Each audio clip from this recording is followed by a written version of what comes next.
ಪಾರ್ಥ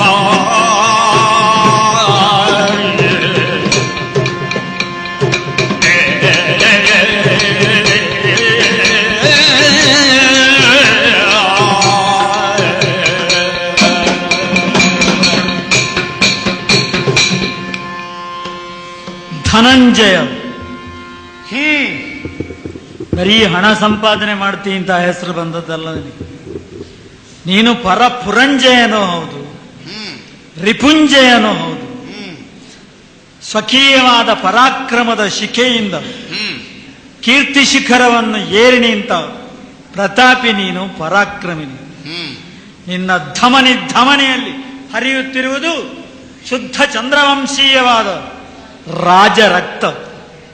ನೀನಿರುವುದು ರಣಕ್ಷೇತ್ರದಲ್ಲಿ, ಅದು ಧರ್ಮಕ್ಕಾಗಿ ಯುದ್ಧವನ್ನು ಮಾಡ್ತಕ್ಕಂಥದ್ದು. ಯುದ್ಧವೂ ಧರ್ಮ್ಯವಾದುದು. ಸರ್ವಥಾ ಸರ್ವದಾ ಯುದ್ಧ ಕರ್ತವ್ಯವೇ ಆಗಿದೆ ಅಂತ ಒತ್ತಿ ಒತ್ತಿ ಹೇಳಿದವ ನಾನು. ನಾವೀ ಯುದ್ಧ ಮಾಡುವುದು ಸಂಪಾದನೆಗಾಗಿ ಅಲ್ಲ, ನಾವೀ ಯುದ್ಧ ಮಾಡ್ತಕ್ಕಂಥದ್ದು ಕೀರ್ತಿಗಾಗಿ ಅಲ್ಲ, ನಾವೀ ಯುದ್ಧ ಮಾಡ್ತಕ್ಕಂಥದ್ದು ನಮ್ಮ ದ್ವೇಷವನ್ನು ಹಿಂಗಿಸಿಕೊಳ್ಳುವುದಕ್ಕಾಗಲ್ಲ. ಕೇವಲ ಧರ್ಮ ಲಕ್ಷ್ಯದಿಂದ ಈ ಯುದ್ಧವನ್ನು ಮಾಡಬೇಕು. ನಾಳೆ ನಮಗೆ ಕೆಟ್ಟ ಹೆಸರು ಬರಬಹುದು, ನಮಗೆ ನಷ್ಟ ಆಗಬಹುದು, ಏನೂ ಆಗಬಹುದು.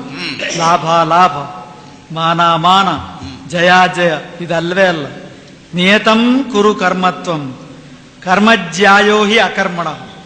ಸುಮ್ಮನೆ ಇರತಕ್ಕಂತಹದ್ದು ಸ್ವಕೀಯವಾದ ಕರ್ತವ್ಯವನ್ನು ನಿರ್ವಹಿಸಬೇಕಾದ ಕ್ಷತ್ರಿಯನಿಗೆ ಯೋಗ್ಯವಲ್ಲ. ಇದು ನಿನ್ನ ವರ್ಣಧರ್ಮ, ಇದನ್ನು ಮಾಡ್ತಕ್ಕದ್ದು. ಇದರಲ್ಲಿ ವ್ಯಾಮೋಹಾದಿಗಳೋ ವಿದ್ವೇಷಾದಿಗಳೋ ಲಕ್ಷ್ಯ ಅಲ್ಲ ಅಂತ ಬೋಧಿಸಿದವ ನಾನು.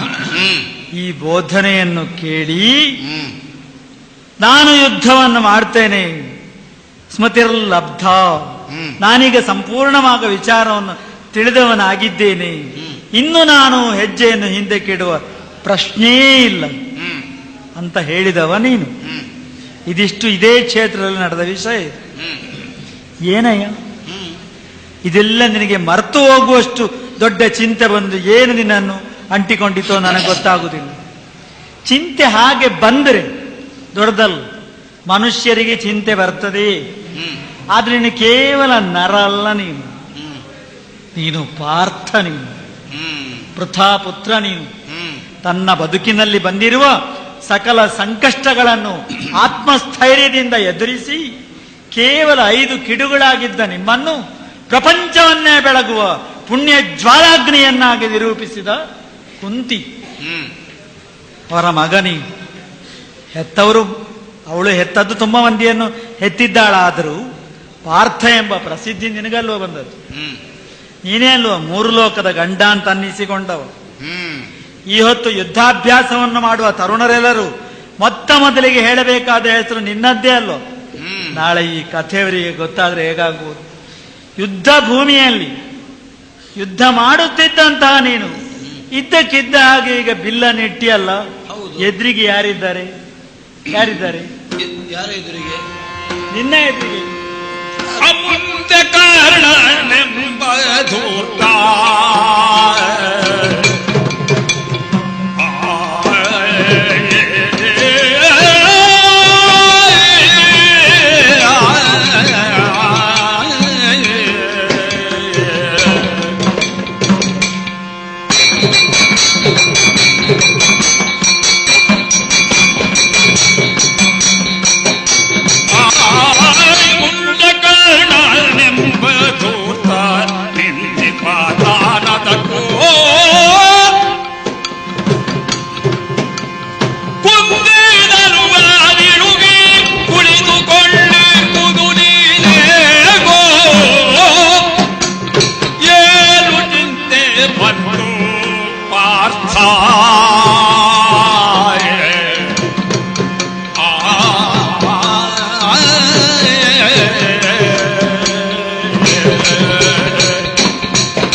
ಅರ್ಜುನ, ನೀನು ಅಧ್ಯಯನ ಮಾಡುತ್ತಿದ್ದಂತಹ ವೇಳೆಯಲ್ಲಿ ಎಲ್ಲ ಶಿಷ್ಯರಿಗೂ ಕೂಡ ತಂಬಿಯಂಗೆಯನ್ನು ಕೊಟ್ಟು ನೀರು ತರುವುದಕ್ಕೆ ಹೇಳಿದ್ರಂತೆ ನಿನ್ನ ಗುರುಗಳು. ಎಲ್ಲರಿಗಿಂತಲೂ ಮುಂದಾಗಿ ಅಶ್ವತ್ಥಾಮ ನೀರನ್ನು ತಂದು ಕೊಡ್ತಿದ್ದಂತೆ. ಅಂದ್ರೆ ಅವನ ತಂಬಿಗೆಯ ಕಂಠ ಬಹಳ ಅಗಲವಾಗಿತ್ತು, ಹೌದು. ಬೇಗ ನೀರು ತುಂಬುತ್ತಿತ್ತದು. ಹ್ಮ್ ಉಳಿದವರು ಯಾರಿಗೂ ಈ ವಿಷಯ ಗೊತ್ತಿರಲಿಲ್ಲ, ತಿಳಿದುಕೊಳ್ಳುವಷ್ಟು ಕೌಶಲವೂ ಇಲ್ಲ ಅವರಿಗೆ. ಹ್ಮ್ ಆದ್ರೆ ನೀನು ಇದರ ಸೂಕ್ಷ್ಮವನ್ನು ಅರಿತು ಹ್ಮ್ ಒಂದು ದಿನ ಅಶ್ವತ್ಥಾಮನಿಗಿಂತಲೂ ಮುಂದಾಗಿಯೇ ನೀರನ್ನು ತಂದು ಕೊಟ್ಟಿಯಂತೆ. ಹ್ಮ್ ಆಶ್ಚರ್ಯದಿಂದ ನಿನ್ನ ಗುರುಗಳು ಕೇಳಿದ್ರು, ಹೇಗೆ ಎಲ್ಲರಿಗಿಂತಲೂ ಮುಂದಾಗಿ ನೀನು ಬಂದೆ? ಗುರುಗಳೇ, ನಾನು ಹೊಳೆಯವರೆಗೆ ಹೋಗಲೇ ಇಲ್ಲ, ಮಾರ್ಗ ಮಧ್ಯದಲ್ಲಿಯೇ ತಂಬಿಗೆ ನೆಟ್ಟು ಬಾಣದ ಮೂಲಕ ನೀರನ್ನು ತುಂಬಿಸಿಬಿಟ್ಟೆ.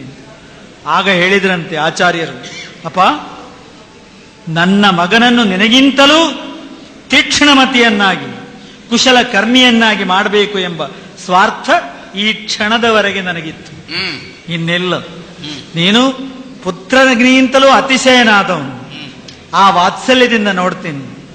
ಆದ್ರಿಂದ ನೀನೇ ಧನುರ್ಧರ ಲೋಕದಲ್ಲಿ, ಆ ಹೆಸರನ್ನು ಕೊನೆಯವರೆಗೆ ಉಳಿಸುವ ಹಾಗೆ ನನಗೆ ಬೋಧಿಸ್ತೇನೆ ಅಂತ ಗುರುಗಳು ಹೇಳಿದ್ರು. ಹೇಳಿದ್ದು ಮಾತ್ರ ಅಲ್ಲ, ಕೊನೆ ತನಕ ಏನು ಮೋಸ ಮಾಡಲಿಲ್ಲ, ಮಧ್ಯದಲ್ಲಿ ಕುತ್ತಿಗೆ ಕೊಯ್ಲಿಲ್ಲ ಅವರು.